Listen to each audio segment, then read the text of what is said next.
honored guest and our moderator, which I'm not going to read their bios. There's some great little short bios in your program, so take a look at that. I will say this about Blake Ellis, our moderator, a really good friend of mine who I'm saving the commissioner for a second, okay? So a really good friend of mine who I met basically a year and a half ago. We both were fortunate enough to go through the American Leadership Forum class together last year. And on our very first night that we came together, for some reason, our facilitator set us next to each other, and we immediately started talking baseball and football and Arkansas and Texas and all kinds of fun things. And then we go through the class, and it's fantastic. There's retreats. We end up in a week in Colorado, and actually this week, right now, the next class, one of the next classes are in Colorado as we speak right now, doing the same retreat and hikes and all kinds of fun stuff that we did last year. And I think it was yesterday or Tuesday or Monday of this week, I got a picture from one of the facilitators that's there with that class right now, and it's of this giant rock and this hill that Blake and I ended up racing down, and he was like, I still see you two guys racing down this hill right now. And so that's the kind of friend he is. He's just a fantastic guy, and he does great work for the commissioner and for Harris County, and so I really appreciate him and all that he does. Big round of applause for Blake. Our guest speaker that we really want to hear from is Commissioner Lesley Briones.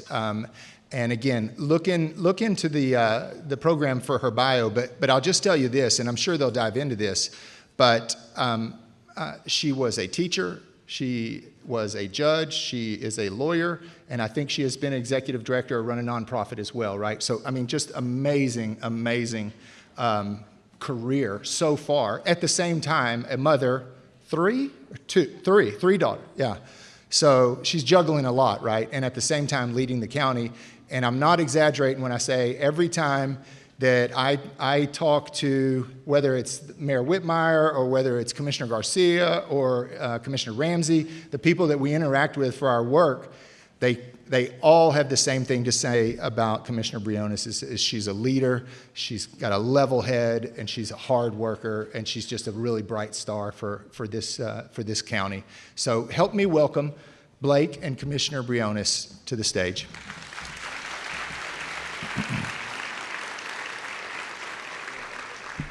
And please take my picture down. Yeah, thanks. I didn't realize that was up there. So sit. Oh, hey. Thanks for inviting us. You're so awesome. While they're getting set, and I know Mandy will show the slide, but there's a chance for audience questions. So do it via the Slido app. You can do the QR code here or at your table in your program. But have some questions ready, because when they get through, we're going to go to some audience questions. So I'll turn it over to y'all. Blake? You got it. Thank you so much. Okay. Just flip it on. There we go. Hey, thank you all so much for being here. I am very excited to dive in and interview my boss in front of a room of people. It's going to be entertaining. We're going to keep you on your toes. Look, I think y'all know about Commissioner Briones' heart for service, and y'all probably know a little bit about her journey. But today we are going to dive in to talk about some of the stops along her path. We're going to get as personal as we can. And as Chad said, we have questions at the end that y'all will have an opportunity to ask. So thank y'all for being here, and I am going to dive right in. Our first question for Commissioner Briones is about how you became a county commissioner. Can you just tell us a little bit about the journey that led to you being a county commissioner here in Harris County? Sure. Thank you, Blake. Well, first of all, can we please give it up for Chad and all of the team at Economic Alliance, please? And to Monica and all the leaders who make Women in Alliance happen. Can we give it up, please? I love coming to this event. I always, the fellowship here, the sisterhood here, and I leave with my cup full. And so I thank you for the opportunity to be here. And to all of our sponsors, thank you for making this possible. and San Jacinto College, thank you for hosting us. And I see that two of the sponsors are two of my colleagues at Commissioner's Court, and I know they have some of their team members here. So Harris County Commissioner Precinct 2, Adrian Garcia, and Harris County Commissioner Precinct 3, Tom Ramsey, and their team members. So thank you. And I see a lot of other team members from Harris County here. So if you can raise your hands, it is an honor to work alongside you and the approximately 20,000 people who work at Harris County. So thank you. So Blake is one of my favorite people in the whole world. As Chad was describing, to know him is to love him. So, he's my boss basically all the time. So, but to answer your question, I never, ever planned on running for office. I literally would always say, oh, never, I would never do that. The truth is, and I'm not exaggerating, I don't even like politics. I really don't. I like people, I like service, I like community, but the kind of drama, theater, division, it has just never been my thing. But the way I ended up coming to do this was a complete unexpected blessing, and I love the prayer that was, I'm a person of faith. It really was an unexpected blessing. My parents are teachers, retired teachers after 50 years. I grew up in South Texas, in Laredo, on the border. Service was everything, volunteering at the church, family and faith, basically. Well, fast forward many years, I was a teacher, I was a lawyer, and there was an opportunity. They were appointing someone for a vacancy on a bench. And I went through multiple rounds of interviews, and I was appointed to be one of your judges here in Harris County, a civil court judge. And that was a blessing. I mean, for a little girl from South Texas, from the border, that was beyond my wildest dreams. But of course, it's Texas, right? If you want to be a judge or stay a judge, in my instance, after being appointed, you have to run. So I just quickly had to start running for office. I had never planned this, as my husband often reminds me. He's going to come up a lot in this conversation. He's like, you never wanted to run for office. But I love service. And then this position came into play in 2022. And the more I learned about what a county commissioner can do to improve the quality of life, day-to-day life, whether it's after a disaster, being a first responder, whether it's filling a pothole, whether it's improving your neighborhood park, whether that is the public health initiatives, the economic opportunity, just what we do as a county in partnership with so many of you. I can go on and on about the role, but the more I learned, I said, this speaks to me. So I prayed about it, talked to my family, talked to trusted advisors, and I decided to go for it. But it was very much high risk, high reward. Because under the Texas Constitution, I had to resign from the bench that I was appointed, and I had won in 2020 to stay. I had to resign from the bench to run against a very well-funded incumbent of 10 plus years with many other Democrats in the primary. And so my husband thought I was crazy because I resigned from something I love. I was unemployed because I was campaigning, still paying my student loans, so I don't come from money. And he's like, well, honey, if you're feeling it, sure, I support you. And so by the grace of God and the people of Harris County Precinct 4, they gave me the opportunity to serve. And now I work with approximately 500 Harris County Precinct 4 team members. And every day, it is the joy of my life to be able to try to show that government can work, and government's listening, and government's trying to deliver in a way that's effective, efficient, and transparent. So happy to share more detail, but the truth is I never planned on running, and this really has been an unexpected blessing. And again, growing up as a little girl in South Texas on the border, this is beyond my wildest dreams, and I just have a profound sense of gratitude. Thank you so much for that answer. And for those of y'all who are brushing up on your civics, you're remembering that to be a county commissioner is to be both a legislator setting policy for the county, but also an executive running this precinct. So it is one of the busiest jobs that you could have. And Commissioner Briones, in our 180 years of Harris County, was the first mother ever elected in her own right to serve in that role. And so yes, that's right.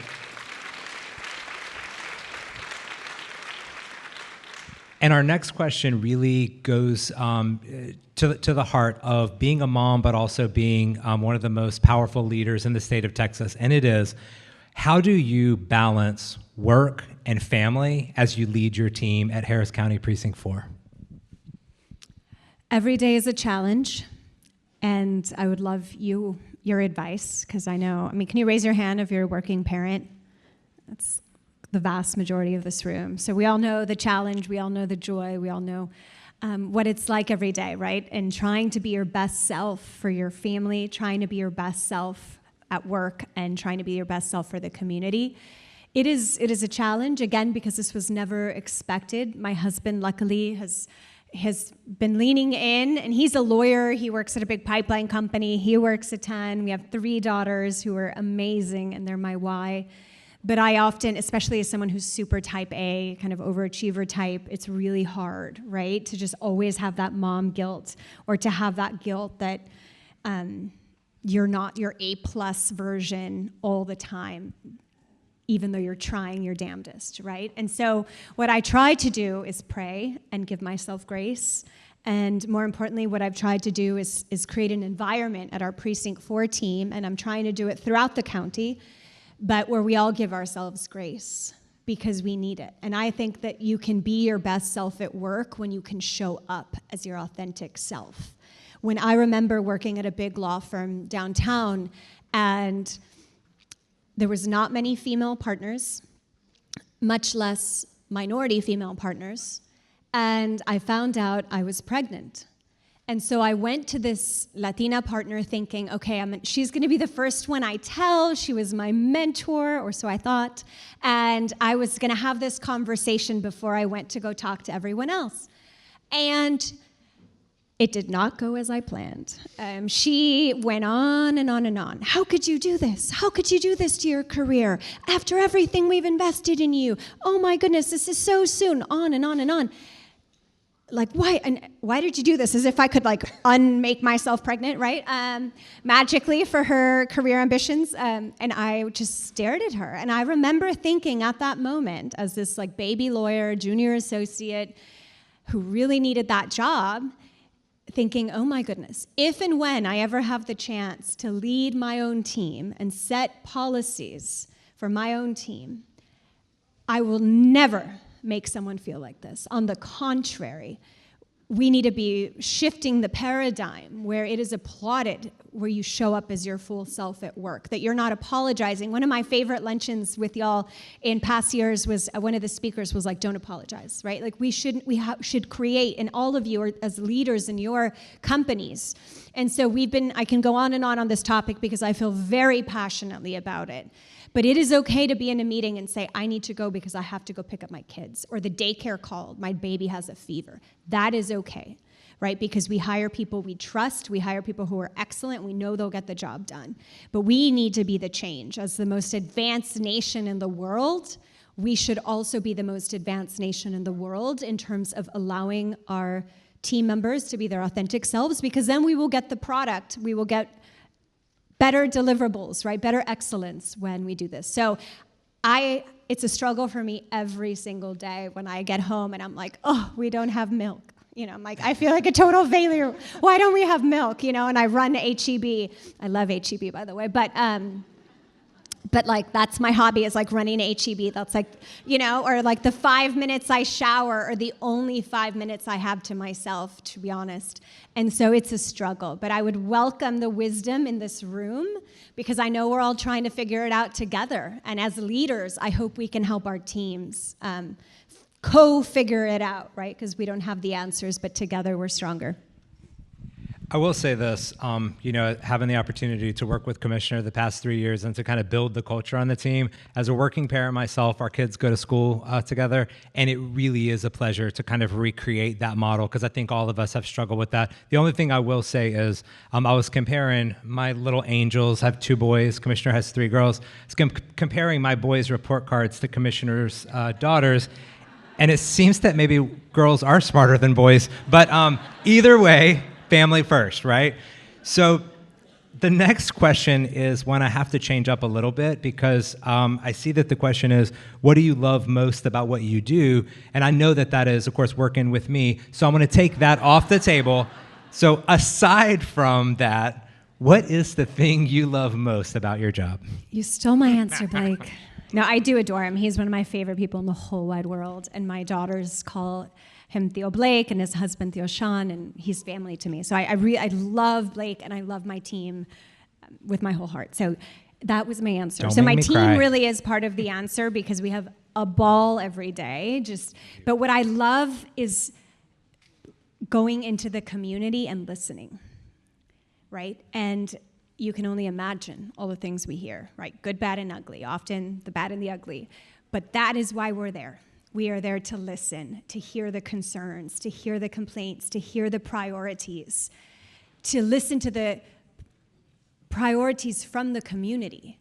And then we need to come up with an action plan to be able to deliver progress and results. So for example, we have done well over 20 town halls since I took office 2.5 years ago, and dozens of community meetings for master plan, for economic trainings. We've done, hundreds at this point of various events in the community. When we took office, our website was in one language. I'm proud that we live in one of the most international places in the nation and one of the most diverse places in the nation. So from one language, now it's in 12, right? When we do community master plans, we try to do as many as we can afford, but as you know, we have a county budget, but 7 languages because I want everyone to be able to know that we value their input and we are listening. So my favorite part of my job is to go and see people, many of whom are very disillusioned, frustrated, upset, and understandably, I get it.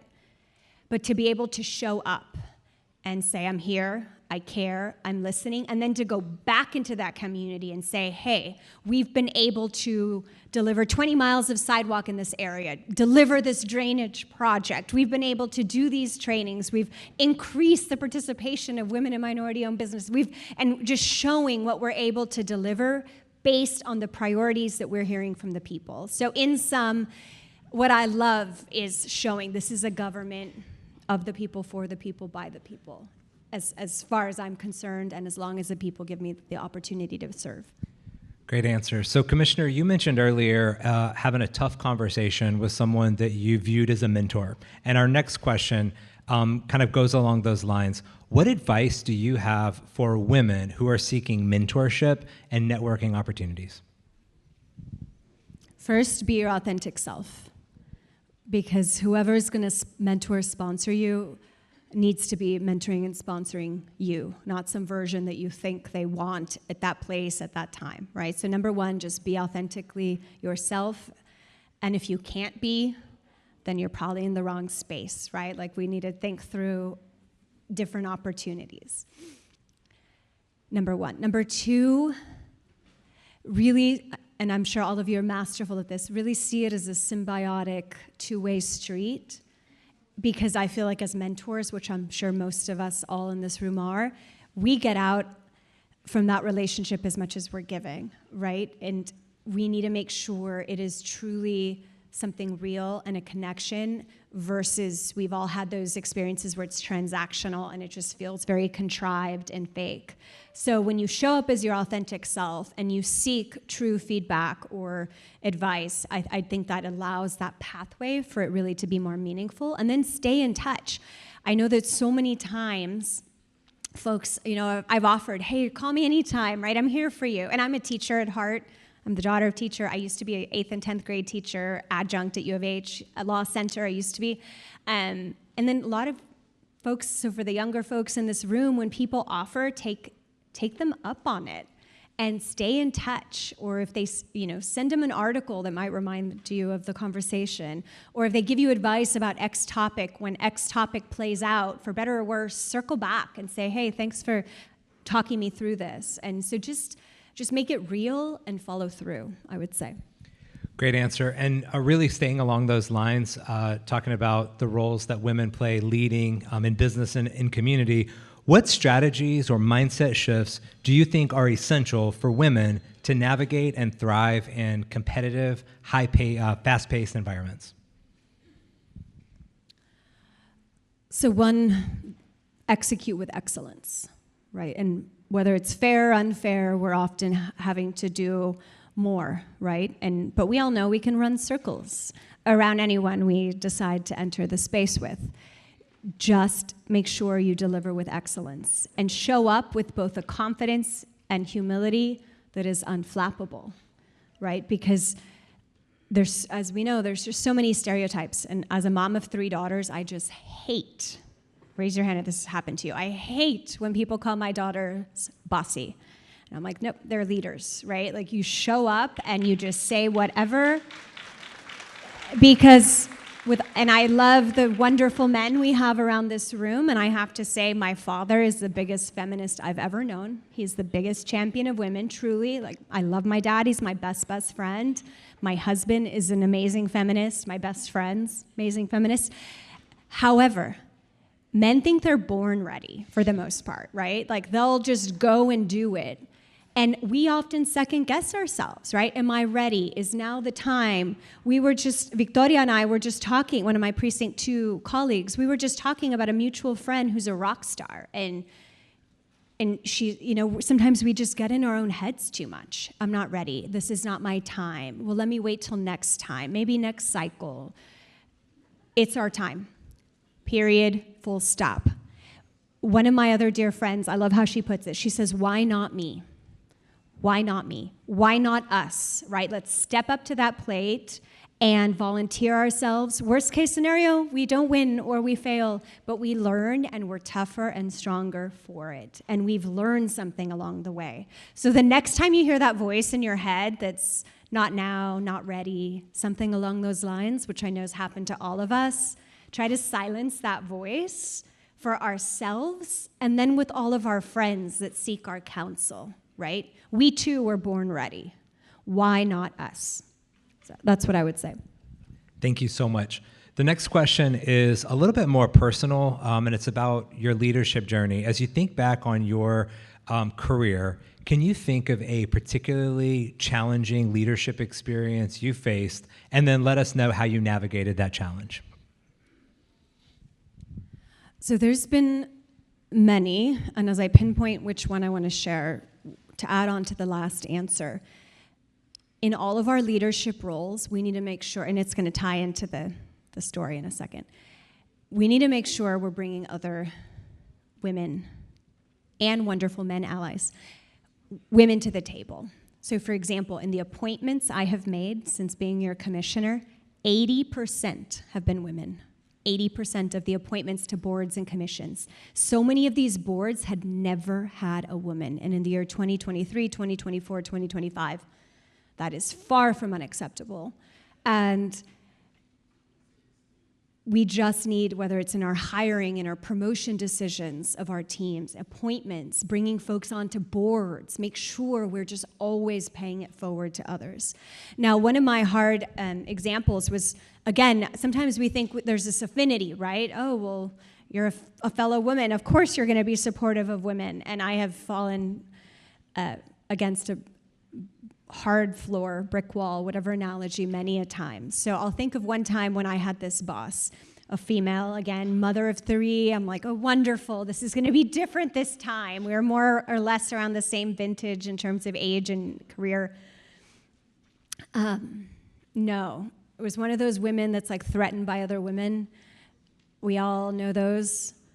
We need to get rid of those. And if any of us have an ounce of that, like, hell no. I'm like, empowered women need to empower women.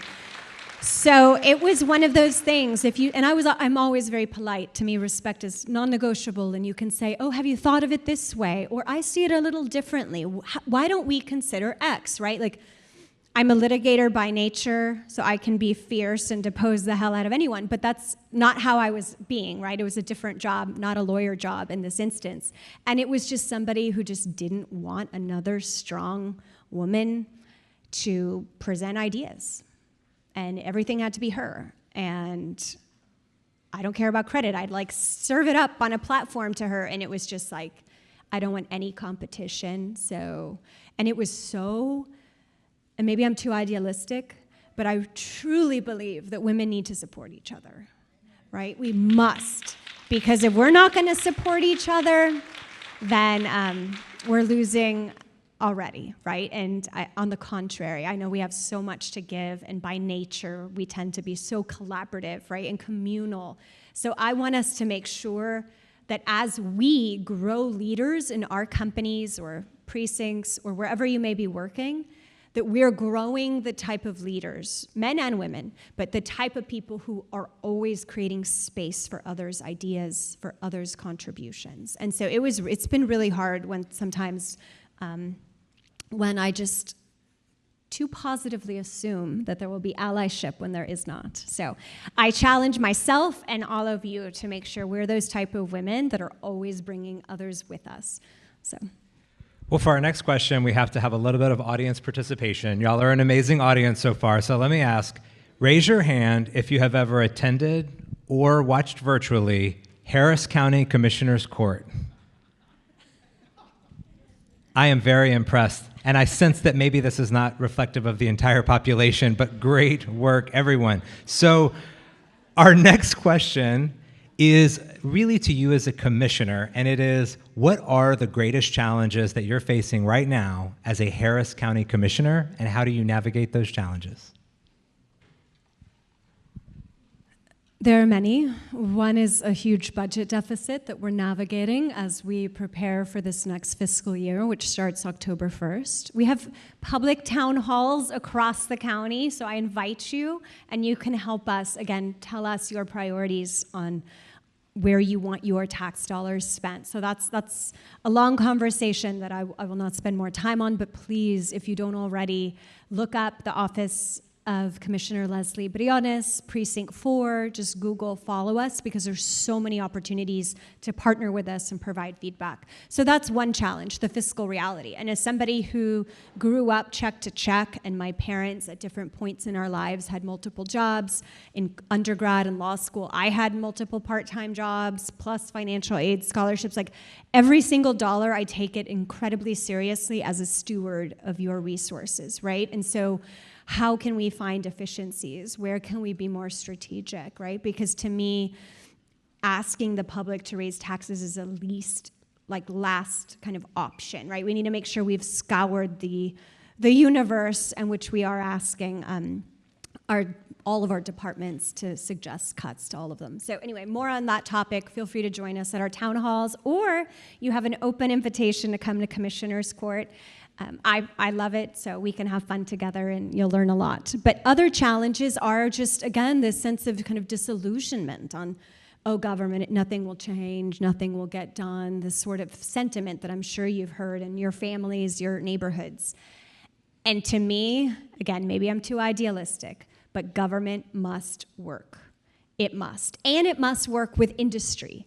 It must work with the school districts, with our places of worship, right? The government is not the answer. It's a partner with this ecosystem because the government is us, right? And so really kind of trying to change this paradigm and switch it to government as a partner, government as a convener, government as somebody who's going to be a thought partner as we solve problems together. And so that's kind of a macro challenge that we see a lot. And again, as somebody who never, ever thought they'd work in government, I hope that with my persistence and idealism that we can together help change that, because all of us deserve, and our kids deserve, that the government works for them, right? So that's another one. I can go on, but those are, and then also navigating, right? Harris County is the third largest county in the nation. Harris County is larger than 26 US states in terms of population. So, and we have 34 cities within Harris County, and I love it. Getting to partner with the 34 cities, getting to work as collaboratively as possible with the state and federal government.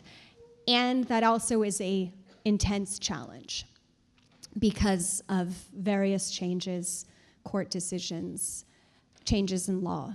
And again, I'm a positive person, so I refuse to just box myself in some kind of political corner. On the contrary, I think we owe it to the people to find what we can agree on, our common ground, common purpose, and make progress. Like, period, period, period. And so I'm really just trying to work with anybody and everybody who wants to get things done. Because as a working mom of 3, we need to get things done, period. And so that has been a challenge because some people want to talk about things, but they don't actually want to do the work. or they rather just box themselves in corners. And I'm like, no, if we're ever gonna continue to build that credibility and that faith, it's all about results and tangible progress. So whether it's flooding, whether it's road repair, whether it's so many things. But I encourage you, we would love for you to lean in even further. I know so many of your companies already work very closely with the county. We want to partner with you. We want to get better. We all want this region to be as competitive and as safe and as enjoyable as possible. So please, 24/7, feel free to reach out to me and my team. So think back to Lesley Mitchell, not Lesley Briones, 21 years old. I assume making straight A's, of course, but probably staying out a little later than you stay out now, having some fun on the weekends, right? If you could go back in time, you have fun on the weekends, just with the kids, So you could go back in time and give advice to 21-year-old Lesley. What would you tell her? Well, I did have fun, and we still have fun. We do. Fun evolves. I have to go to bed by 10. I'm sorry. We're both crazy early birds, right. But that's good. We maximize the day. I would tell myself to never tell myself no, kind of along this theme, right? There's so many in the world who will tell you no. You should never be one of them. You just have to go for it. And I did do that, but I could have done it even more. And so that would be my advice. And when I was teaching at U of H or when I was a teacher, I'd always tell my students that. And when we have a lot of interns because, again, I'm always going to be a teacher at heart, and that's what I always tell them, just go for it, right? I learn from my failures more than I learn from my successes. So worst case scenario, you're smarter and stronger. Like, it's a win-win proposition. Just go for it. And so that's what I would tell the younger Lesley and anyone who might be thinking about that. Love it. So our last question before we turn it over to audience questions is, what advice do you have for women aspiring to lead in fields that have been traditionally male-dominated? What advice would you give those women? Very similar. Just show up and do it and be as prepared as possible, be as excellent as possible.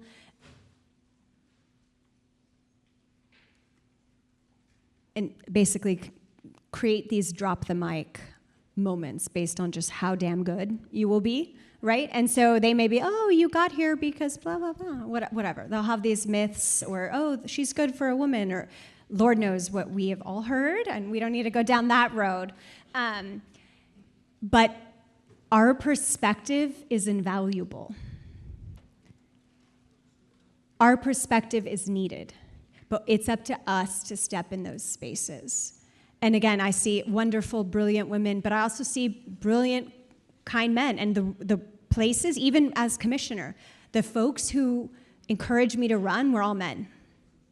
It wasn't like women saying, hey, there's never been a woman who ran Precinct 4. Or, hey, by the way, there's never been a mom in her own right elected. It was men who were like, Lesley, you'd be amazing, because they had seen the merits of what I had done as a judge, a lawyer, et cetera. And so prove yourself through your work, but also never put yourself in some kind of box they can check, right? And progress has taken way too long by my estimation. We shouldn't have the first of anything anymore because we're in the year 2025. So it's up to us to leapfrog progress, again, by all those we can bring along. And it's up to us to prevent the erosion of our rights and this retrogression that we're seeing in many spheres. And so that would be my advice to you. And so I think about this all the time. I'll end with one example before we open it up for questions. In 2020, thanks to my colleagues, Commissioner Ellis, Commissioner Garcia, and Judge Hidalgo, they ordered a disparity study. The third largest county in the country in 2020, and I'm looking at Estela, who has been helping to lead our wonderful Department of Economic Opportunity and Equity. Thank you, Estela. And team, I see all the Rockstar team members here. In 2020, only 9% of county contracts were going to women-owned businesses and minority-owned businesses. Now we've gotten that up to 29%. Substantial progress. Again, results we're delivering. But the women-owned business numbers still leave a lot to be desired. And so again, it's up to all of us to empower each other, to think of each other, to make sure that when opportunities arise, we're thinking of the brilliant people in this room. And so let's keep doing that. Just be mindful. I think we have great intentions, right? But we all just need to be as mindful as possible in breaking down those barriers for ourselves and each other. Wonderful. Well, we're excited to take audience questions now. Very good. So let's give them a big round of applause.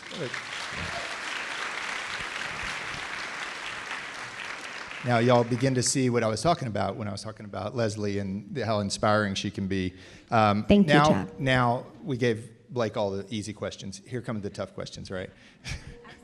No, actually, I'll start with this because you talked a little bit about mentorship early on. And so who specifically is a mentor in your life, current or past, and what have they helped you with?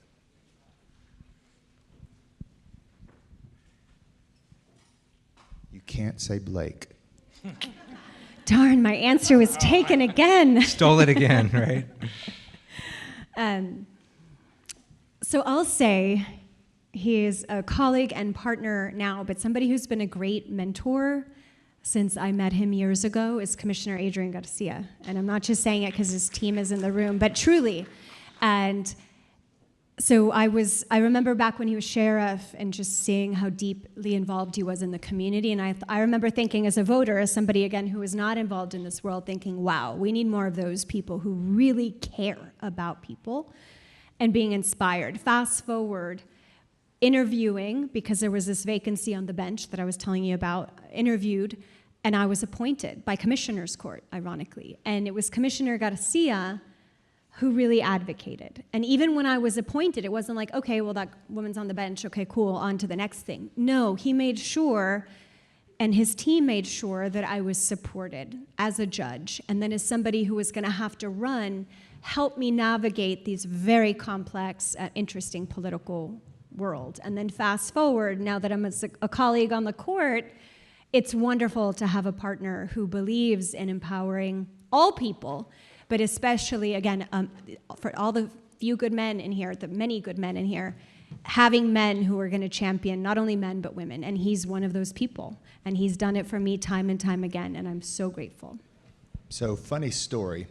So when we're putting the agenda together, I knew what Commissioner Garcia meant to you, right? I know y'all are great friends. And so I called him up and I said, hey, would you like to introduce Commissioner Briones today at the event? And immediately he was like, yes. In fact, we were texting. I was at a baseball game, and he said, yes, I'll be there. And then 2 days later, his staff calls me and says, you realize he is not available for that, even though he said yes. He is speaking at another event at the other side of town. So that's what he means to you, or you mean to him. I mean, he was like immediately, oh, absolutely, I want to be there. And then his staff had to correct him. I think Esther said, no, by the way, you are speaking at another event at the same time. So it doesn't He's the real thing, and that's what we need in government, right? On both sides, to me, it shouldn't be about partisanship. It should be about a true public servant, and he's the real thing. I see it up close and personal all the time. And y'all work so well together on court. Here's a question that I really like because I try to do this myself. Okay, so what daily rituals or habits help you to stay grounded and aligned? Well, I'm reading that one kind of with another one. Let me think. Let me find it here real quick, because it's almost, oh, here it is, yeah. So how do you mentally or emotionally shut off when you walk through the door so you can be present for your family? And does that include like a daily ritual or kind of mind reset when you get home to realize that you don't have milk and have to go to H-E-B, right? Living the wild life on my drive to H-E-B. I need better rituals is the answer, to be the real answer. Definite work in progress. I pray a lot. So like prayer is my reset, and music. I love music of all kinds, and so music is always kind of another way I do it. I really need to get back into working out. So one of my many part-time jobs in undergrad and law school was I used to teach spinning and kickboxing, and I was a personal trainer. I've had 3 knee surgeries and 3 babies, C-section, and I just stopped working out, and I miss that mental clarity and that stress relief. And I was just smiling because my wonderful security detail, Harris County Sheriff Deputy of 25 years, he works out every day at like 3:30 in the morning. And so he was smiling as you were asking me that because he's like, I know you better not say working out because I don't. So I need his discipline because he is like the most healthy, disciplined person I've ever met. But it's a work in progress. So I welcome ideas. I welcome tips, because I need them. But I do wake up at like 4:30 because I love the morning and the promise of the day, and I'm in meetings and events all day, and so I need some time to review and to do my emails and all that stuff. Very good, very good. Here's a good one, a fun one. What advice do you have for women aspiring to run for elected office? Do it. We need more great people, period, men and women, and we need more women, period. Running for office, however, is not for the faint of heart, especially with social media. People think they can say and do anything, and it's very cruel. I personally really don't care. I have very thick skin, but my kids read it. And as much as I try, it really hurts my kids and my husband. So make sure your whole family is really bought into it. And then, of course, you see more and more incidents of folks shooting elected officials and the security threats. We've had death threats. So again, I have faith in the Lord, and if it's my time, knock on wood, I hope it's not my time, but it's my 3 little girls, and that weighs on my heart because of their worry and my husband's worry, and that hurts as a mom and as a wife. And my parents, my mom is like, mijita, and she's, praying all the time, but so do it because we need you, the government needs you, the people need you, and go eyes wide open because it is a lot of family sacrifice. I'll put you on the spot with this one. Are there any books that you recommend for personal development or growth? And what are you reading right now? So thank you. Deputy Divas, did you hear what I said about you? She told me how you work out at 3:30 in the morning and try to get her there as well. So she's already there. When I asked him Deputy Rivas a round of to applause. stop Look at at him. Whataburger, I disappoint him daily, but one day I'll have his health rituals. Books. I love reading. I was an English major. I don't get to read as much as I would like because I'm always working, but so one book for leadership, and especially if you love organizational health and team building, The Advantage by Patrick Lencioni. Have any of you read that book? The Advantage? You should totally read it. We have made that our framework in terms of why do we exist? How do we behave? What is most important right now? Like, we have made that part of our organizational health in terms of mission, values, strategy. We hire around it. We have a whole performance evaluation around it. I would highly recommend it to a room of leaders. The Advantage. Put it in your cart by Patrick Lencioni. I've also been reading because I'm trying to seek the wisdom and knowledge of others. I read a great book by Governor Gretchen Whitmer the other day, True Gretch. It's a really quick read. It's fantastic, just lessons from her life. My dad also just bought me The Art of Power by Nancy Pelosi, so I haven't finished that one, but I'm reading that. But I like books of all kinds. I really miss fiction, but my poor husband, whenever he takes me on a trip, I'm like, okay, now I can read, and I just sit and read for a book a day. I love to read. I used to be an English teacher, but anyway, sorry, Blake, I don't get to read as much. This one here loves to read too, so you should ask him for a recommendation. So we'll jump to that real quick. So first, what book do you recommend, Blake? And then second, follow-up is, what's it like working for Commissioner Briones? Ooh, okay, one of those is maybe easier than the other. I was just reading, it's one of my favorites.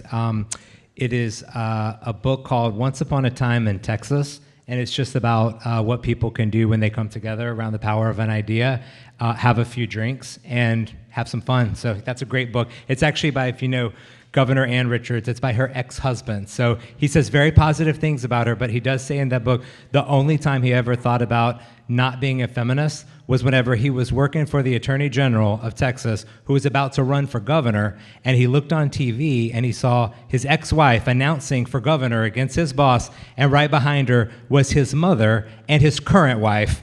And none of them had even thought to loop him in, and he said, I was questioning feminism at that moment. Best thing about working for Commissioner Briones is, oh my God, like you guys see what I get to work with every day, like you know her. Pretty much every day someone comes up to me and says some version of, is it as awesome working with Commissioner Briones as it seems like it would be? And the answer is yes, because she thinks big, she thinks bold, she's unafraid, by the way, in ways that I am often very cautious and I have healthy fear. She's unafraid. Even like jumping into that primary, I would have been like, with your husband, I would have been like, this is a gamble. She took that gamble and it paid off, not just for her though, but for the voters of Harris County. So getting to work with someone who allows me to be a baseball dad and go out and coach my kids, but also have the opportunity to truly transform this third largest county that we love so much. Never believe when people talk about all the other wonderful places in Texas, it all starts right here in Harris County. So always come back to that and always remember that we can do great things together, and Commissioner Briones has shown us the way. Very good. No. Thank you, Blake. All right, one final question, because I know it's very important to you. As a strong supporter of women in leadership, how can government better support Bless you. the development and accessibility of after-school programs for children? Yes, absolutely. So again, why we need women and especially moms in office. We took office for Precinct 4, right? Precinct 4 alone is bigger than 8 US states. We have 10 community centers with free programming every day. However, little to no programming in my precinct was for children. It was almost all for seniors, and I love seniors. My grandmas, who may they rest in peace, their community center was their second home after their church. I love it. We will always serve our seniors with great love and great excellence. But there was nothing for kids, and as working parents, we're privileged, right? We can pay for after 3 or whatever kids program, but there's so many who can't. And so my team and I got to work. And so we have been partnering, because we don't need to reinvent the wheel, right? And so we have been partnering with industry on creating STEAM after-school programs. So if any of you or your colleagues might be interested, we'd love to partner. So STEAM after-school activities, sports, especially girls in sports, partnered with the Dynamo, with the Dash, and with others to do that. We have free summer camps now, and we look forward to expanding them. We started, so I used to be a tax attorney, one part of my career. So we started a 501c3 public charity arm, and all of my commissioners have one similar, to raise money, because so many from industry, so many generous folks, private foundations want to help us grow these programs, and we've been drawing in partners like the YMCA, Boys and Girls Club, and other nonprofits. So if you know of anybody, whether it's a partner nonprofit, a retired teacher, or a retiree who may want to help teach, again, we are open, we need and want partnerships. So that's one thing we would encourage you, and if any of you might be interested, please reach out. Same thing with disaster relief and recovery, not to go on another whole long speech, but so many of you have stepped up in the most inspiring ways after disasters. All of Commissioner's Court wants to continue to improve how we respond, and so many of you have stepped up. So if that's an area of interest, we would love your partnership. So many things, whether it's debris removal, distribution centers, cooling centers, warming centers. Again, we're in this together, and we're open for business, and we're here to partner. And so I know that's the last question. Is there any more, Chad? No, I just want to say thank you. No, that's fantastic. So let's thank the Commissioner and Blake. Thank you all so much. Thank you. Thank you. Thank you, Victoria.